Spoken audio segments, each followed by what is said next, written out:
very little when I fell in love with him.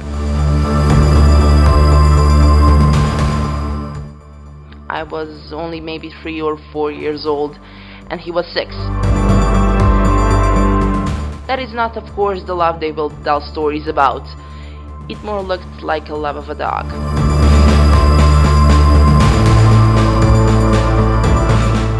I loved to always be around him, to touch him, pull his hair, to cross his legs, to listen to his voice and his laugh.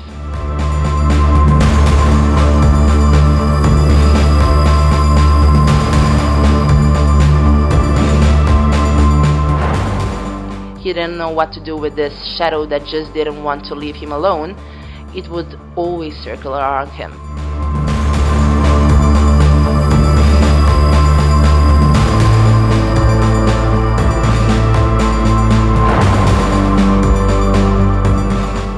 He didn't know what to do with this shadow that just didn't want to leave him alone.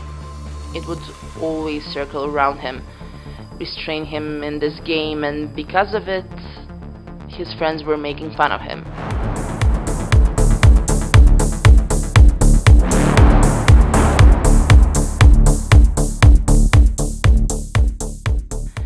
But he was a good child, and he really strived to see it all and to understand it.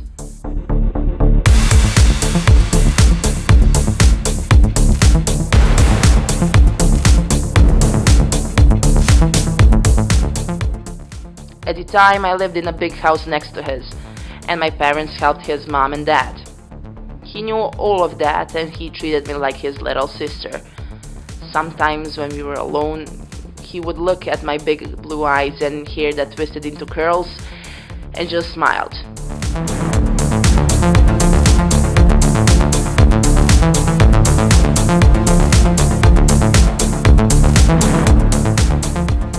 That's when I loved him the most. And that love just seemed to never go away.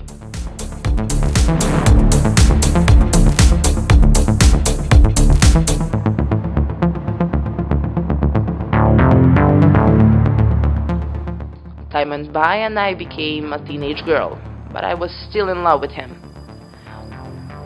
Oh God, my parents were thinking, this child of ours is not like other girls, because mine and his world separated. They became two different worlds, the world of men and the world of women. It's just that I never seemed to notice it.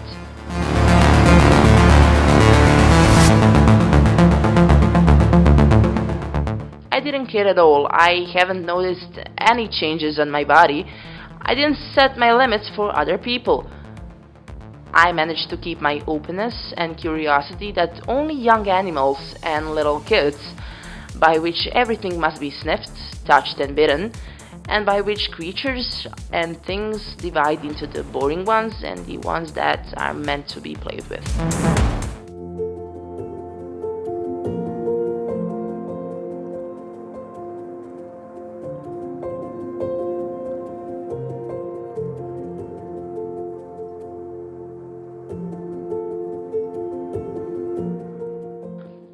But he crossed in his manly world, and I only seemed to bother him more and more.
Sometimes he, ashamed of himself, would think that I am mad, and how I will somehow transfer the breath of my madness into him, and this way marking him and making him become weird somehow. He was scared that in the eyes of other people he would become funny, the subject of ridicule. He panically started to look for the exit from this situation, and maybe this panic was the reason for his engagement. He engaged a girl from a neighboring village, the first one that looked pretty enough and good enough to spend a century with her. He engaged, but soon after that he became very sick. It looked really serious, so the girl broke the engagement. He started to dry and wither. He became very pale. He walked very slowly, and it looked like every second he could collapse. His fears, they became reality. Over the village, the rumor spread that the poor guy became sick of consumption and that he is not going to last much longer. People looked at him compassionately, and through this compassion of theirs, a bit of happiness came to them because they were lucky enough not to be sick like him. He was marked, just like my madness that he was so scared of.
He would wander around the village at night. So weak, he would go into the forests and into the fields, and he wouldn't care what the people were thinking about him anymore.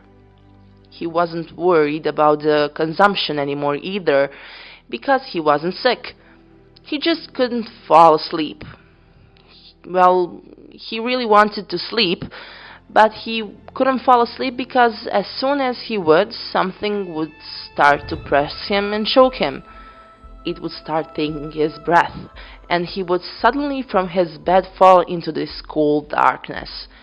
He started sweating and grunting, and the cold would freeze the trail of his sweat. The pressure, dark, and anxiety became in his consciousness a horrible creature, and he started sleeping with a knife in his hands. Amulet in which he only believed, but which constantly seemed to betray him. He would fall asleep, and the hand would loosen, and the knife would fall on the ground. He would wake up and pick it up again, but just before the morning, before the first rooster sang, sleep would deceive him, and that pressure, dark and creep, perched like a hill, and his hands were empty.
That's when he decided to tie a knife to his hand, and 2 nights he slept in peace.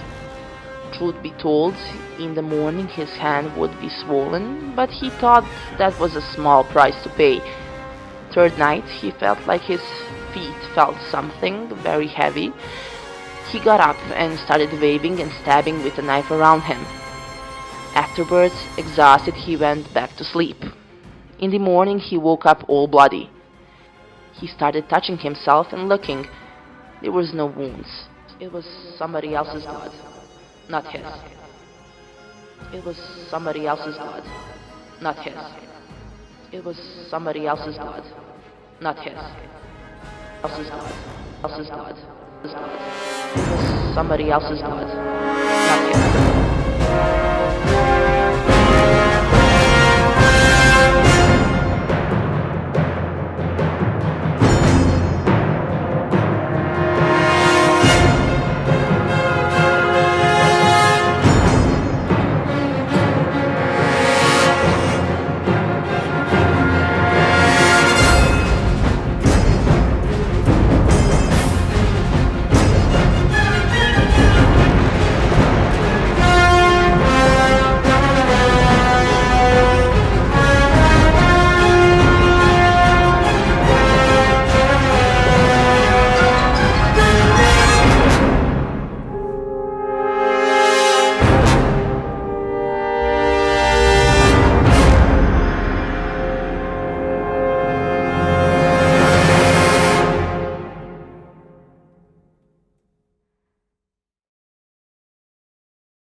father came to him the same day.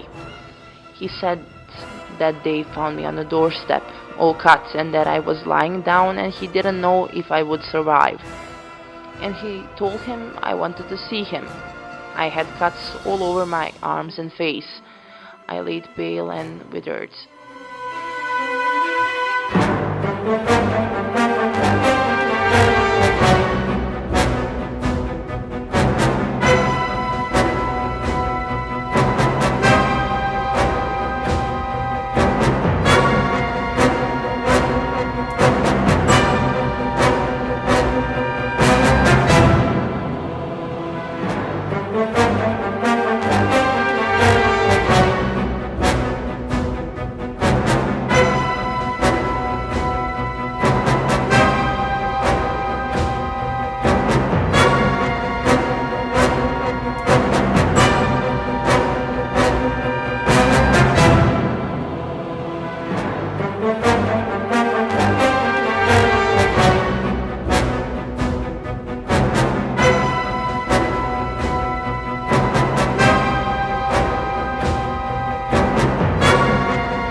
Here it hurts me the most, I said, pointing at my stomach.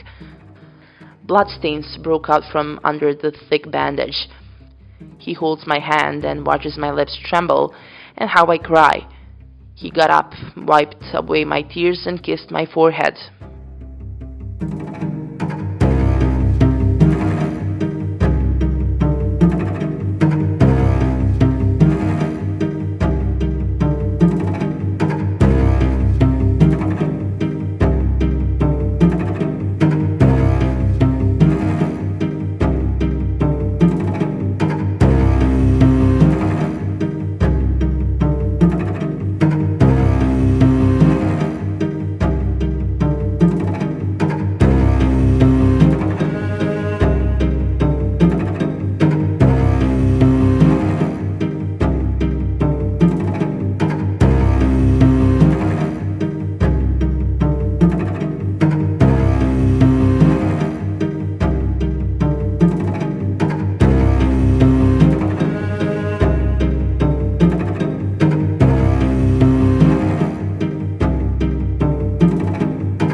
I shuddered, and he whispered in my ear, "Get well soon, and torture me if you will.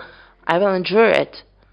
And I survived it all, but I got out of my bed completely different, like it is his knife, as the scars were still visible on my face, arms, and stomach, along with my skin and flesh had severed all connections with my previous life.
I used to be a child and now I am a girl. An old woman, restrained and quiet, staring somewhere without a smile. As soon as I got stronger, I headed, step by step, as if examining my own weight, to the clearing above the village. It was August, summer. I approached the tree, hugged it, and whispered, "I am a nightmare. I am Mora, Mora, Mora, Mora, Mora."